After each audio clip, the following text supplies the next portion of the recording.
Hello, my little ponies, and welcome back to another episode of Rune Factory Guardians of Azuma. In today's episode, we're going to continue talking somewhat here and there about capitalism.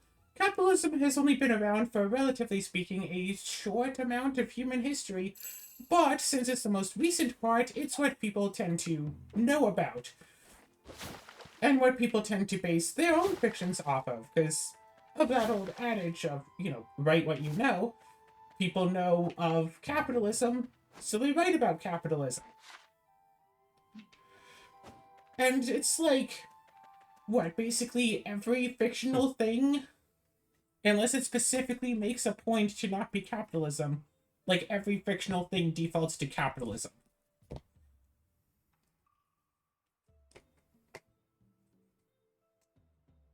Like, Azura's here, by the way. Like, Azura, do you know of any fictional thing that doesn't use capitalism, but doesn't, make a point of not using capitalism?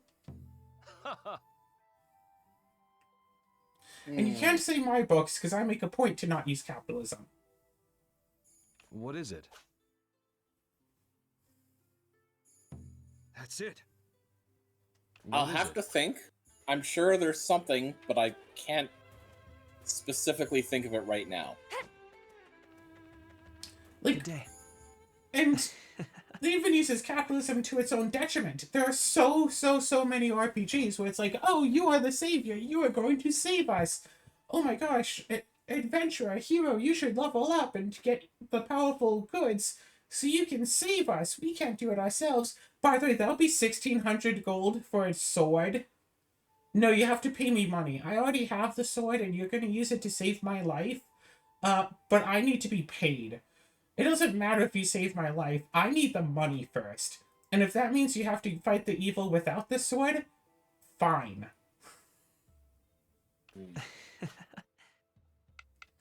May I ask you a favor? Thank you. I promise to repay you in kind. In my opinion, something like that is only good / acceptable in basically 3 different ways. One, you need to maybe provide gold, but more likely provide resources so the stuff can be made. They don't have the sword. They need you to get them some iron so they can make the sword for you. They need the materials to make it. And so you have to get them materials. Sure. And sometimes it's not just materials. It'd be like the money is like iron, so like pieces of iron that they will then smelt down to make a sword for you. Or it's like star metal, then they make the sword out of the money.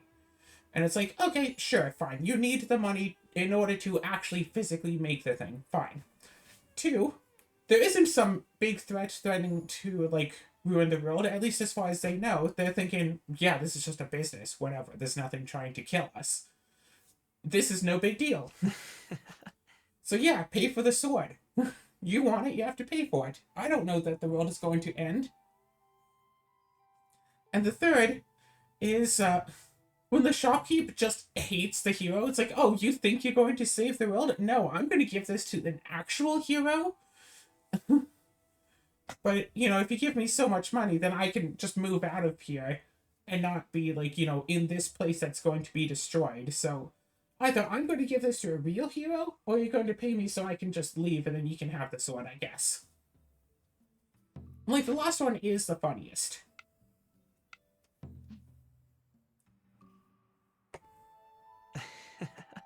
The example that comes to mind first, and it doesn't quite fill what you're saying, where they don't have capitalism, but they don't make a point of it. I mean, the thing is, modern media that has a non-capitalist society has to point that out. Because like you said, capitalism is what everyone living knows. Mm-hmm. Star Trek, specifically the Federation, they explicitly just do not have an internal currency system at all. Mostly because of due to replicator technology and to some extent with the holodecks and stuff. It's just there's nothing that Excuse me. can't basically be provided Yes? infinitely. And there's really only, Hey. you know, capitalism when dealing with, like, the other cultures. So it's between, like, interfaction stuff. And I guess also if dealing with any Ferengi directly, because they're, you know, that's the thing. They're meant to be exaggerated form of capitalists.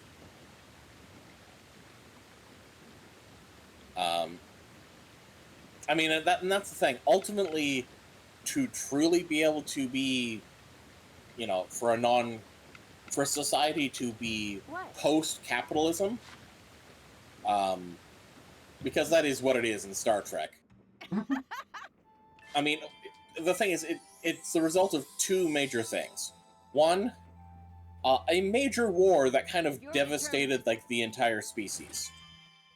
And then, you know, basically just getting lucky, you know, reaching warp drive, making contact with the Vulcans, blah, blah, blah. But even that wasn't quite enough. Like, there was still some amount of, you know, capitalism going on then. It was between, you know, the original series and Next Generation, specifically, it was basically the development of replicator technology. Infinite resources. Yeah. And that's basically what is fully needed there is the only reason capitalism exists is because, you know, the means to get whatever you need at a moment. That's basically what you need. You need to, maybe not at a moment, because that's kind of more once they developed it, but it's just like, there is no need to pay for anything because you can just get anything. Everything is available. Like the clouds above, we wander the land. Of course, one other thing that is of note, like, that we don't end up seeing a lot of stuff like on Earth or, you know, just other Federation things. But there is very, all of the technology is pretty standard across the board. Like, there aren't, like, competing brands or anything with that. Like, everything is just, there is one source for, like, all of the pads and stuff. And ultimately, that's just the pattern that the replicator has. And I'm sure if someone wanted to customize one, you know, and make an alternative, you know, they could. But it's just like, it probably would only be used by them, or if it was determined to be superior to what the current standard is, the current standard would probably be replaced. Because especially with the pads thing, just thinking in TNG, there's just so many of those going around. They probably just get fed back into the replicator, like, to be reclaimed. Because all it is just energy matter, you know, conversion. Mostly, as far as I understand. Because that is the thing that it can do. It can just take back whatever you take out of it. So it's just they make them as they need them, they get rid of them back into the same system. Don't underestimate the enemy. Eliminate them. So I guess it's a combination of two things. The ability to produce something that you need with minimal effort, and the ability to dispose of something you don't need with just as little effort. Yeah.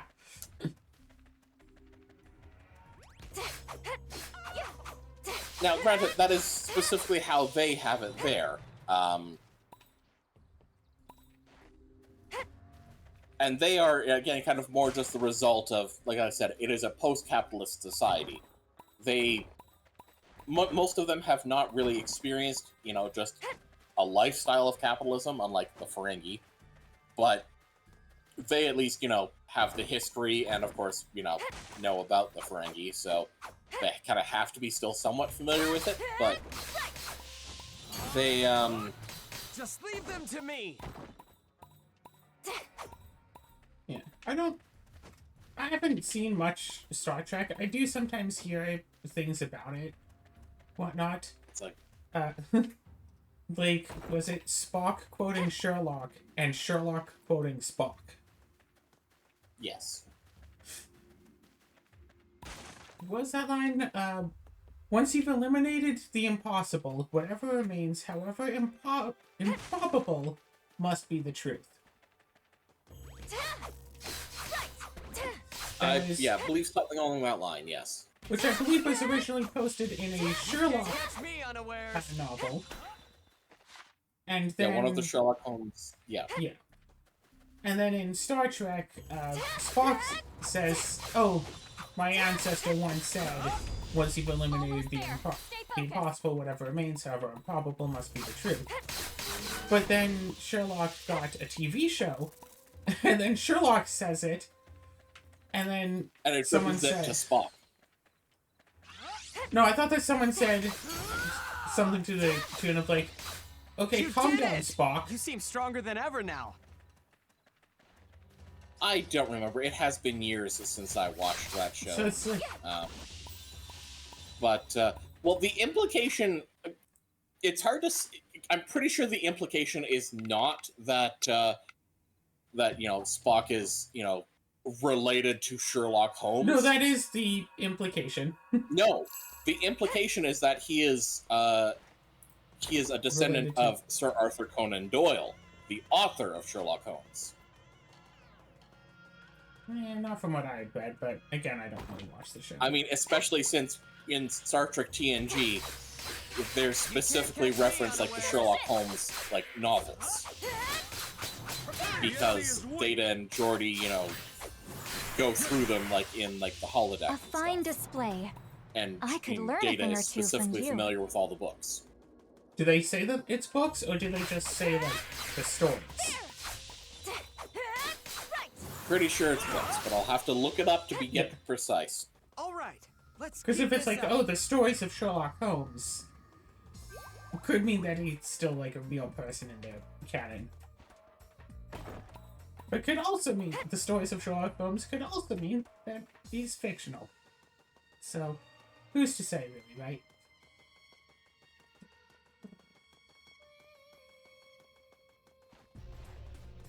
Sophie Randall's here. At the very least, it is taken for granted that Sherlock Holmes is Hopefully fiction. it proves useful. That the stories are fiction. I can say that for sure.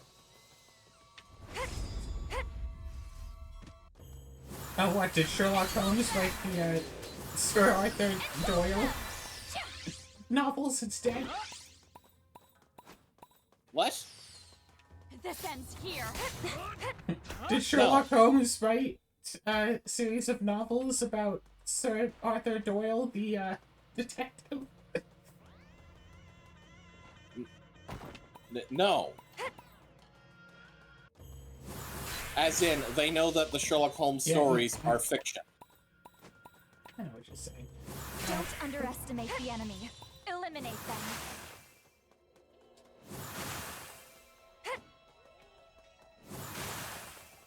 So, alright.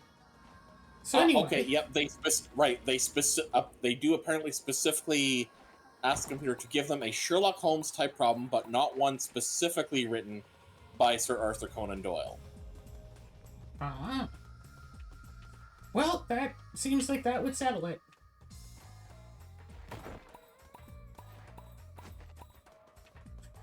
So anyway, I wonder what, like, an RPG could look like if it was set to be, like, non-capitalistic. Because, like, part of the reason for merchants to stop... Yeah, part of the reason for using money in RPG is to stop the player from just getting access to anything right when they want it. But there are other ways to gate progress. Stuff. Like, oh, you don't want them to have the Infinity +1 sword? Okay, that sword does not, like, exist in town. Like, nobody has that sword. You did it! At least Stronger nobody than who ever would now. want to help Final the heroes. reckoning comes. So yeah, maybe they actually do have to go and get materials in order to make things, and it's like, yeah, I can't make you this, you know, I can't make you this sword unless you... Your reckoning comes, Godslayer. Like, yeah, I can't make you this sword unless you get me materials for it. So it's like, hey, Now then, on to the next round. you know, you have to fix the forge, and then I can make you a better sword. Whatever. Now I have plenty of training to do myself. And so you can... Or it's like, hey, no one in town has any swords. We cannot give you any swords. We cannot sell you any swords. We do not have swords. We'd give you a sword if we Did you could, find something? but we don't, so we Hopefully can't. you can put it to good use. Go into the dungeon and find... Ultimately, the way that RPGs tend to handle it is things are stuff that you can buy, but not much of it, and stuff that you can't afford yet is available at the start. A couple of towns in, you can afford most of what you can get in any shop, and basically by about somewhere between the third of the way through and the halfway point, anything that's in the shop, you can effectively afford as much as your entire capacity of it, but the game throws enough resources at you otherwise that it's kind of irrelevant. Like, I can't think of any RPG that, you know, by the end of the game, I wasn't just rich and carrying far more money and far more resources that I could ever use. So, talking about this, I'm specifically remembering about Dark Cloud, where at the start of the game, the mayor will give you one of each of the, like, beginner's items. Whatever. One bread, one water, one repair powder, one escape powder. And I think, like, one antidote. I think that's it? I don't know. He has an infinite amount of all of them, but will only give you one of each. So much to learn from you. Your reckoning comes. And then, as soon as you build the shop, he'll stop giving you materials. Even though, like, the two of you are the only people in town who are still alive, he's not doing anything to save the people. He's completely relying on you to save everybody. Oh, but no, I can't possibly give you 2 repair powders at once. No, take this repair powder, then use it, then take another one.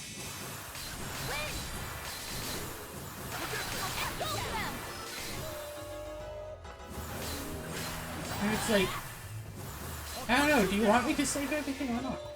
And, like, to be fair, Dark Cloud is an easy enough game, I say, that you can complete the entire first dungeon in just going into it twice.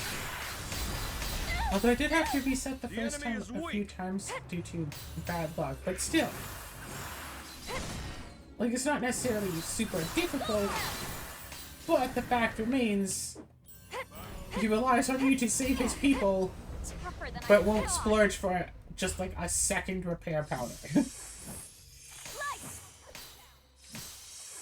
And then when you finally do make the shop, the old gaffer's buggy and the mayor stops giving you goods, the gaffer is still, like, forces you to buy all of this stuff. And, like, yeah, you said that, like, oh, once you reach a certain part, then you just, like, have enough money for, like, anything you need. I could learn a not thing or two from quite you. so true with Dark Cloud. Anywhere enough to defeat me. Like, yeah, most of the materials you can buy become Let my not so guard down. important, but there are more, like, fancy materials you can buy that are really useful that, unless you decide to grind money, you cannot buy in, like, suitable bulk quantities.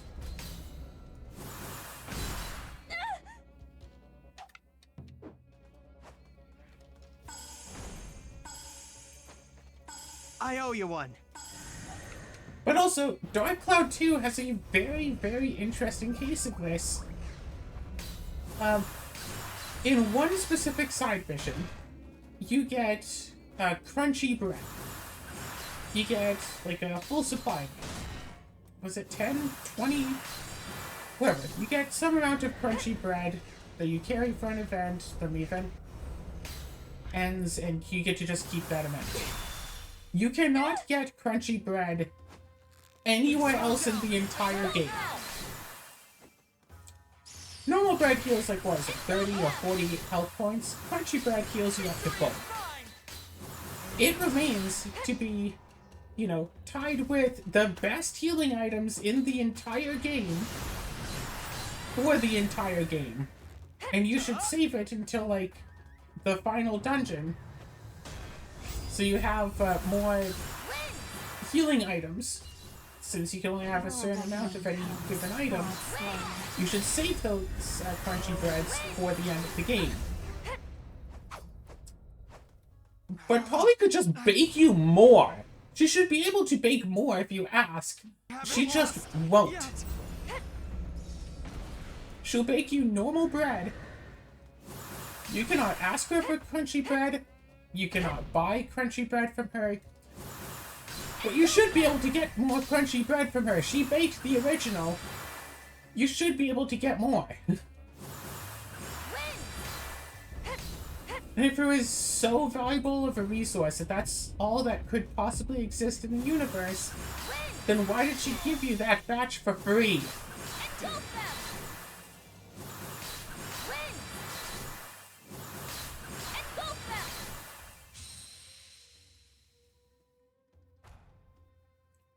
Yeah, yes, that's something that's been bothering me for like 20 years now. Why can you not get more crunchy bread?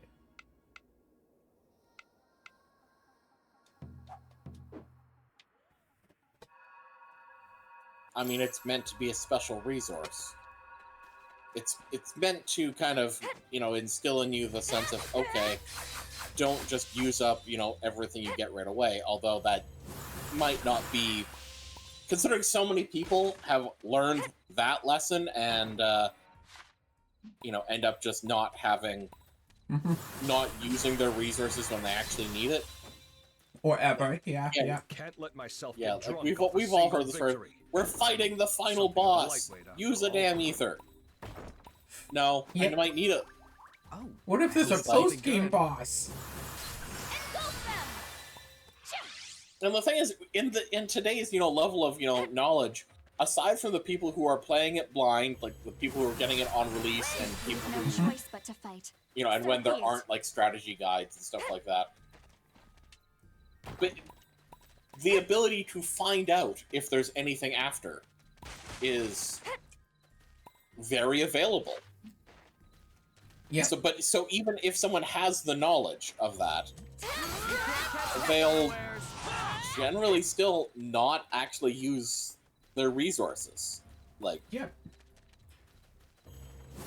and again, it's partly like a capitalism thing where it's just like, you know, that's No, what this it is is. so It's valuable. reinforcing the capitalism. It's reinforcing the fake scarcity. Yep. The forced scarcity, where it's just like, okay, I think I might is all need that this later, exists. and I don't know if I'll be able to get more, so I'm not going to use them. And like in Pokemon games, ethers and elixirs, and all that I stuff. think in Gen 1, the PowerPoint ups were they limited? Yes, PowerPoint ups, there was very few of them, but also like the PowerPoint like healers, like I said, the ethers and elixirs, Yeah.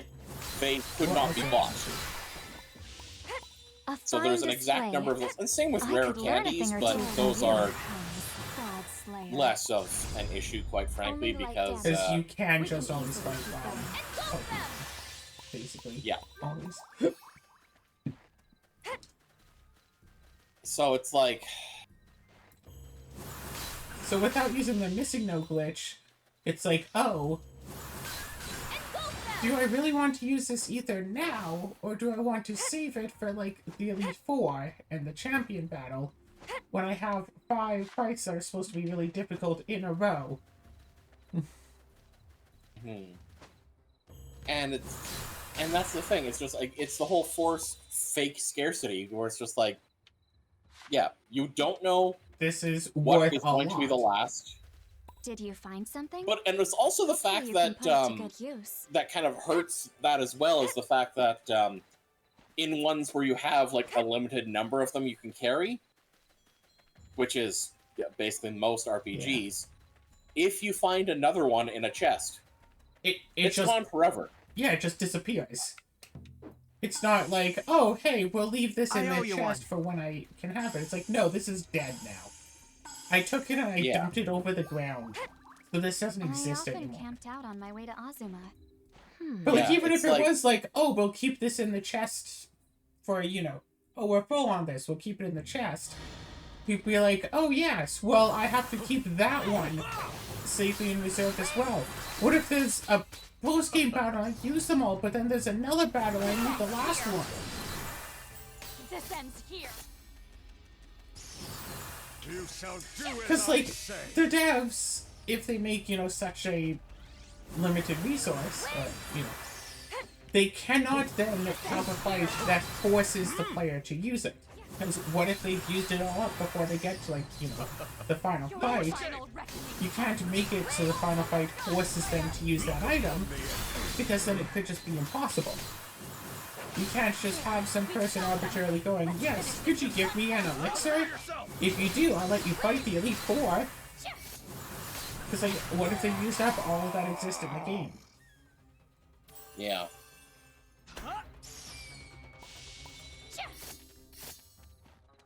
Like, yeah, it worked with, like, the water, because you could just buy it, and money is effectively infinite in Gen 1.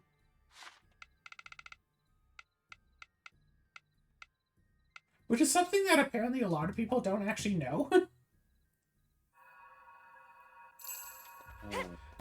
And, like... Oh, I hope it's something good. Just playing through it casually, you think that money is basically infinite, that you can just keep getting it. And then you think about it and realize, oh wait, you only get it from trainer battles, and you can't re-battle trainers, so it's limited.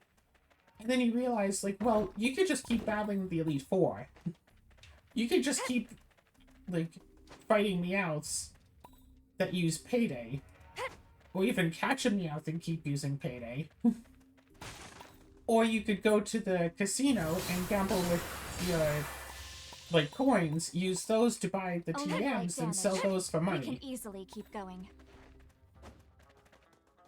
Which I think is the least efficient infinite money method, but it's still possible. Sent you a relevant comic that basically perfectly sums up what I was saying before. Alright, let's tap away.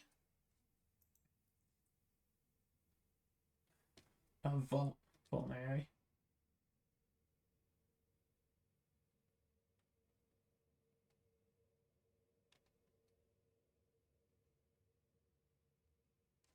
Yeah.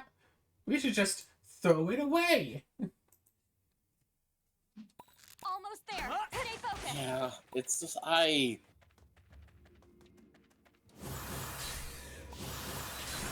And, like, really old games, they had to have, like, a set limit to things because they couldn't hold such, like, huge numbers in the game's programming. So, like, if they had allowed it to go infinite, that could lead to some big issues. But more modern games, like, there's no real reason why, you know, oh, such and such item is capped at 50. Like, from a technical standpoint, amazing, the game does not have to, you know, have so cap much to things learn at from such you. relatively low numbers. So you could have it so you could carry 1 billion of them, and that would still work fine. The tech. Thank you. Ah, okay, so this. Needed that. You ever just, like, waste, like, a one-of item, and then find out that it could actually be really valuable because it's, like, a one-off item, and you just kind of don't really want to play the game anymore? Seems you found something. Hopefully it proves useful. So there was one game that I played some many years ago, and at, like, the first merchant, Yeah, it was positioned as such. You could get, like, really good stuff that you shouldn't have access to yet if you happen to have enough money. Like, you might have, like, 300 gold, but if you get 10,000, you can get, like,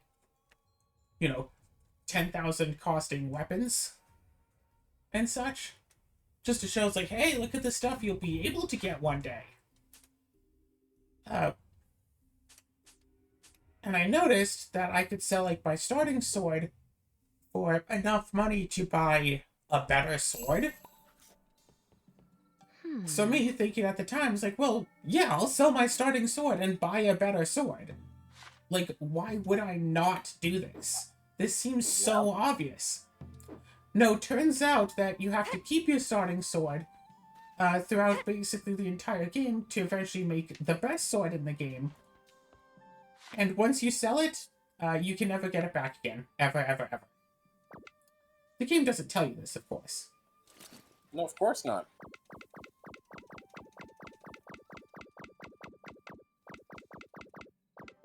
So it's like, but yeah, I found that out hours and hours later, and it's like, do I want to play the game? Do I want to, play the game over from the beginning to get the valuable sword? Or do I just want to keep playing knowing I can't get the best sword in the game, and thus, like, the ending fights are going to be so much more difficult? So I just stopped playing it. Also, I'd found another big... which game was this again? I don't remember the name. I could find it. It might have been Infinite Undiscovery.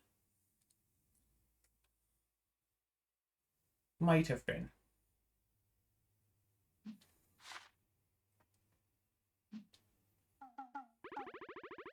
Wow!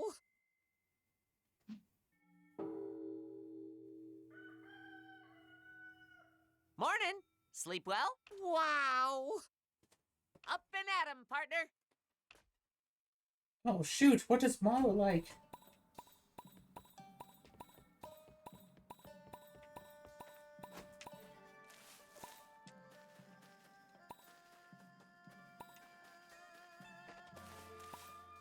Are you looking up the game? No. Oh, okay. Because you asked and then you went quiet, so I thought you were looking it up. Like, no, I was just thinking I wasn't recognizing it, and when you said the name, it's just like, the name sounds vaguely familiar. It sounded like... Was that one of those, like, shovelware RPGs on the Xbox 360? It was on the Xbox 360. I believe it had 2 discs. Okay, because I keep mixing up with a different game that also had 2 discs. Okay. I might be being maybe a little overly harsh when I say shovelware, but yeah, there were a lot of that sort of style of RPG that came out of during that era, so it's just like it's practically shovelware. I mean, I do kind of want to try to play it again at some point, maybe for the channel. Because that does qualify under the category of games I've played that I haven't beaten. These days? What is it? Indeed. What is it? So I'm just like, well, I could potentially maybe try playing it again.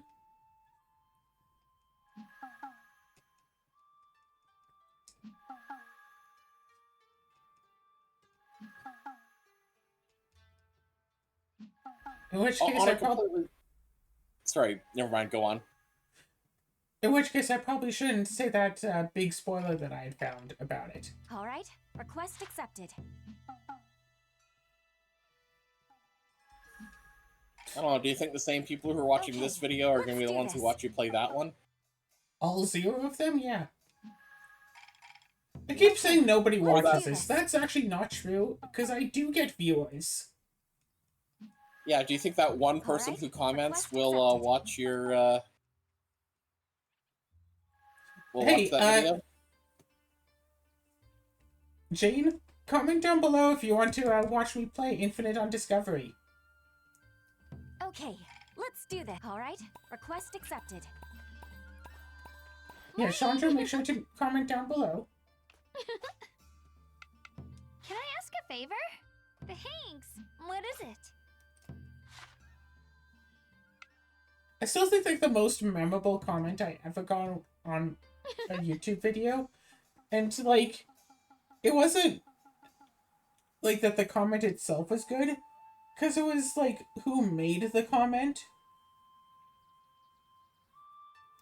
And it's like the comment was just a simple you suck, which, you know, whatever, it's the internet, people will say that. But the person who said that, their YouTube channel was like, the name of my YouTube channel is awesome. So it's essentially like, MRS Plays is awesome, says you suck. It's like, and they had commented on previous videos talking about how good my videos were. It's like, huh. Can Now, I do ask you a favor? really think that? What is it? Or, Well, what is it? Hey, what is it? yeah, I sometimes remember comments that I get. Like someone who left like a multi-paragraph comment on me playing Slay the Spire, talking about different mods I should get. And like a good chunk of the mods that they recommended were mods that I was running. If you don't mind, I wish to ask you something. What is it? What say you? What is it?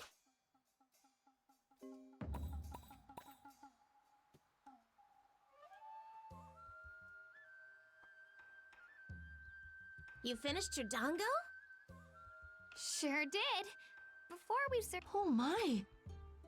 It's your usual recipe. The good old Iroha special. Your menu's most famous item. I was overthinking things this whole time. Then, when I went back to square one, it finally dawned on me. Even if they look plain, the... With pleasure.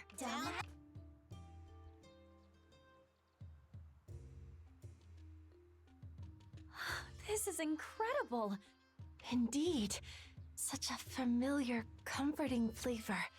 It puts my heart at ease. Right?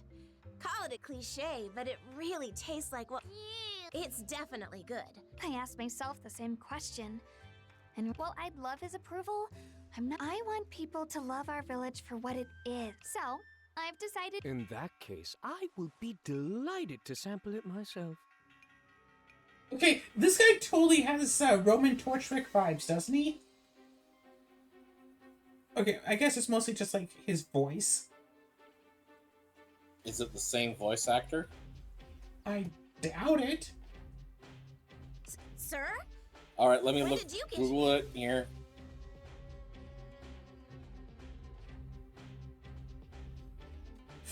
Let's not dwell on the details.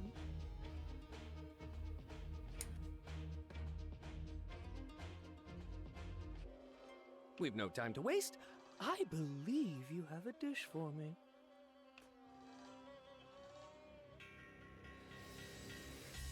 One serving of our specialty, my homemade dongo. Rather humble plating compared to the other day. As for the taste...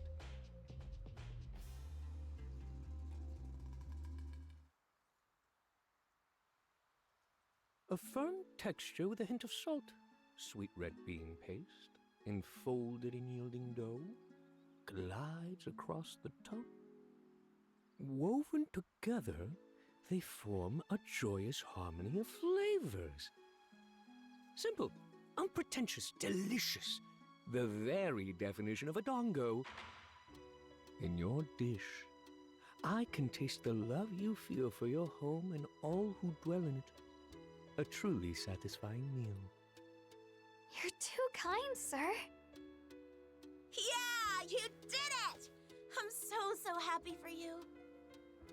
My heartfelt congratulations. All your efforts have at last borne fruit. Thank you. All of you. I never could have done it alone. Your blood, sweat, and tears resulted in this culinary masterpiece.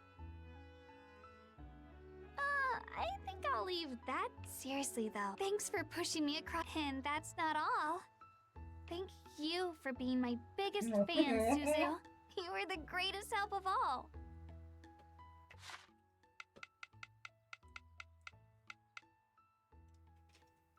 So, Azura, what did you find?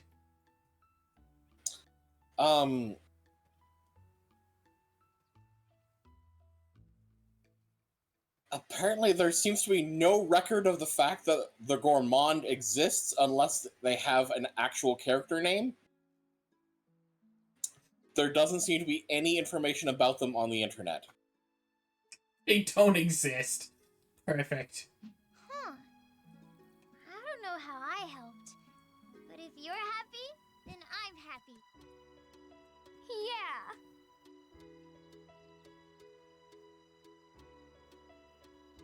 Well, I must be off. Rest assured that I will return for a second helping. Oh, yes! I also have a proposition for you. Why not move your establishment to the capital? I would finance any and all expenses, of course. The capital? Indeed. Your dongo are well worth the cost. I believe they'd spark a culinary revolution. This is it, Iroha! Once word spreads about your shop, the village will be famous in no time! But this is an offer, not an order. Ultimately, the choice remains yours.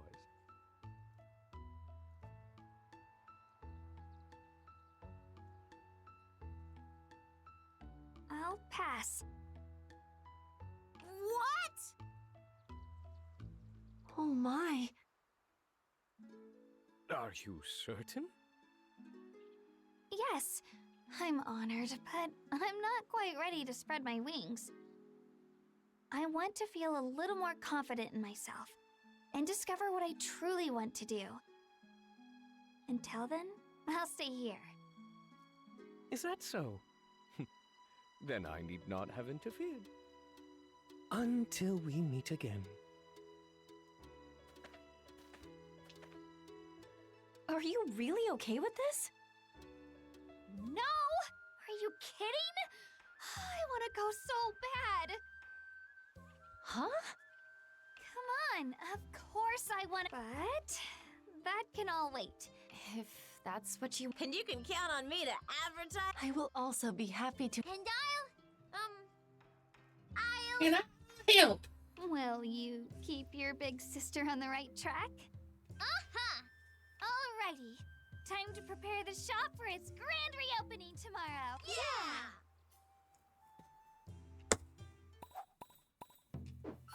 Come back tomorrow? Let's do this! Hey! Can I ask a favor? What is it? What is it? Great! What is it? Wait, so anyway. Sorry, what is it? So yeah, it doesn't. The Gourmand. I cannot find any information Right. about them. The Gourmand isn't real. The problem is, here's a thing that I've noticed with the Rune Factory games. They don't credit their voice actors? Yes?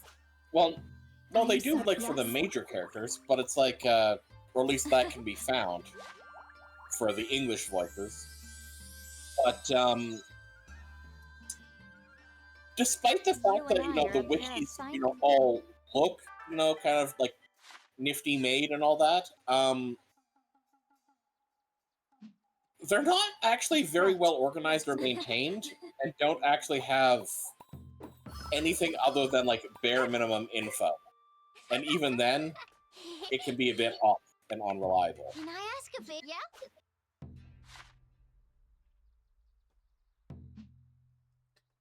I wonder if the wikis are actually maintained officially or not. Because if it's fan wikis, and it's probably fan wikis, that would make sense that they're not maintained so well. But also, if the wikis are maintained by the people who make these games, they would be Japanese. Yeah? Yeah, no, as far as I can tell, they're all fan wikis, because I can't find any Japanese wikis for them.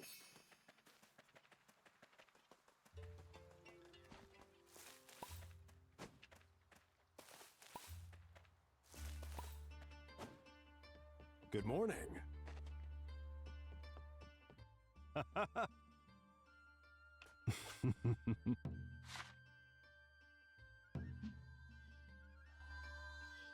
Come on. Yes? God. Speaking of... Yes? Why does he look angry? He just looks that way. As you were saying? Right, speaking of old RPGs that were potentially made, like, in bulk, there's one, I'm pretty sure it was an RPG or a JRPG that was released for the PS2, and I barely remember anything about it. I think I just rented it. I don't believe I ever owned it. Thanks. But what I remember it was, main character was like some guy, maybe around like 18, 20, whatever, who was sarcastic. And like the secondary was like a girl who looked like that she could have been a kid, but, you know, claims to have been an adult or whatever. And it's all like, oh, but, you know, you're the, like, the chosen one. You're supposed to fight evil. It's like, oh, yes, of course, me, the chosen one, just happens to be the only one to come by this far, right? Oh, you should go and get that sword. Why, is it the mystical sword of dragons that will boost my attack power by 6,000 if I grab it? It's like, no, it's just a sword and it'll help you fight enemies. All right. And, like, I don't remember what that game was, but I liked it because of the... What? I was gonna say conflict. The camaraderie, whatever, that the two had. And I thought it was funny. And I totally don't remember that game, like what that game was called. You ever need it? What? Yeah! What? You're up and at 'em early. Maybe I should go and post her to one of those forums of, hey, help me find this old game.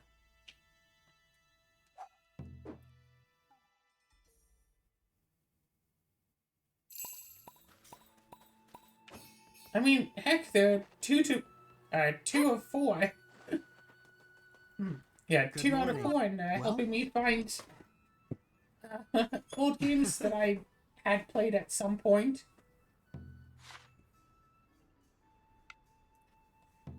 That I had since forgotten about. Hey, Morrow! Quick, Azura, what is Morrow like? What's up? What does who like? Marrow. M-A-U-R-O. Good grief. Oh, Morrow, not Mallow. Yes? I didn't say L. It sounded like it. Thanks. Morrow. Oh.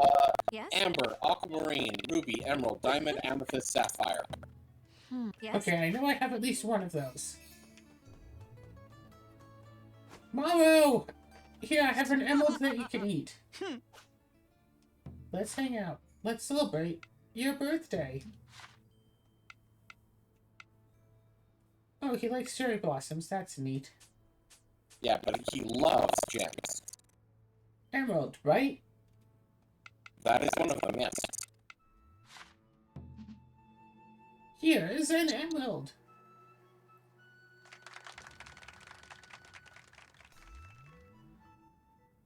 Huh?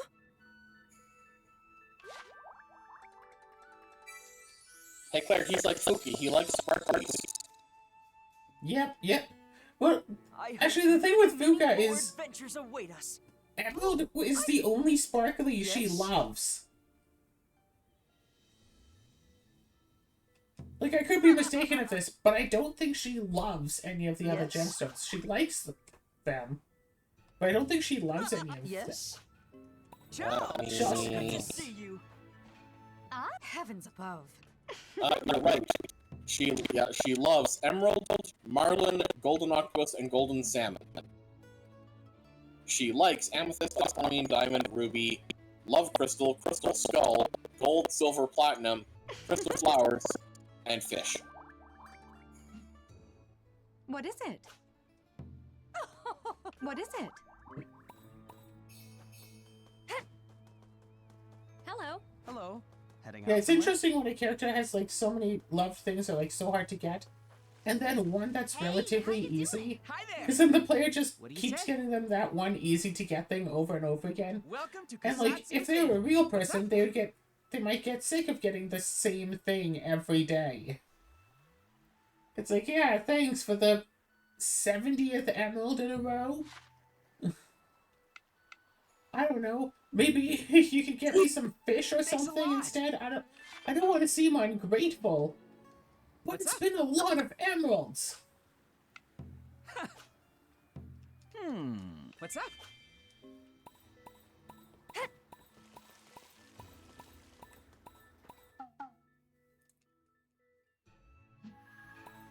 It's also funny looking at the stuff she doesn't like. It's mostly just vegetables. Yep, she doesn't like vegetables. She doesn't like vegetables, but yeah, she doesn't like pickles or pickled turnip, but she hates pickle mix and onions and ultra onions. Yep. That's why I made pickled turnips for everyone else, because everyone else is, I think, neutral to pickled turnips, but she doesn't like it, so I have to give her something else. If I want to give everyone a gift. Because, like, even giving someone something that they're neutral towards will still raise their affections. Yeah. I see. So, I would always just go around and give everybody lunch. Except for her, I have to give her something else. And you can get emeralds relatively early in the game. I think as soon as you get a hammer, you can get emeralds. What is it? You know, very rare to get, because you have to base your skill to increase the chance of it to drop. But it's, like, possible. Look at our wife with her giant sword. What is this thing? Is this like a bus stop or something? So, before I end off this episode, Azura, do you want to tell everyone about that Terraforming Mars game that we just did? I think I skunked you. Yeah, you mean the one where it was obvious from the start that you Not were going even to turn win. 1. It was obvious from turn 0. Like the first card I laid down in setup. Set the tone, and then the rest of my setup set the vibe. Yeah, it's just like... I got to do what you like to do. As well as getting to do what I like to do. Yes, you got to win. Buy every card. No, yes, that's what you mean. Okay. Yeah. Instead of paying 3 for buying cards, I got to only pay 1, so I just bought every single card. Because you can also sell cards for 1.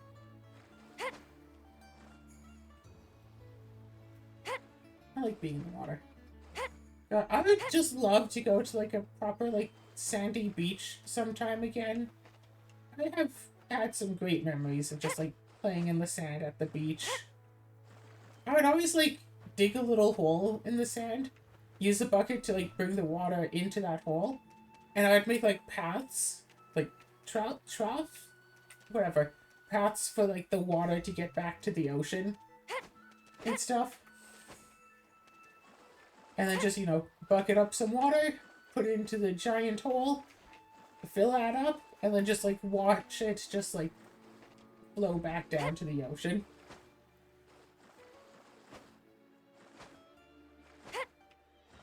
Am I weird for doing that? Is that a thing that people actually do? Or is that just a thing that, like, I did? And the people I was there with?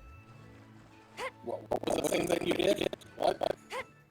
So, like, I would take, like, one of those, like, beach shovels, or just my bare hands. I would dig a hole some, I don't know, 10 to 20 feet away from, the shoreline. Decent-sized hole. Take a bucket, start filling it up with ocean water. And then I'd make a lane, divot, trough, and I just like make almost like a maze for the water to go through to get back to the ocean. And I just like fill up the hole with water and just watch the water go down. The one that I did was kind of the opposite way. I would like to try to make a channel and pull the water away from the ocean. Yeah, channel the water away from the ocean into the hole that then channels it back in. Perfect. Alright, let's start digging.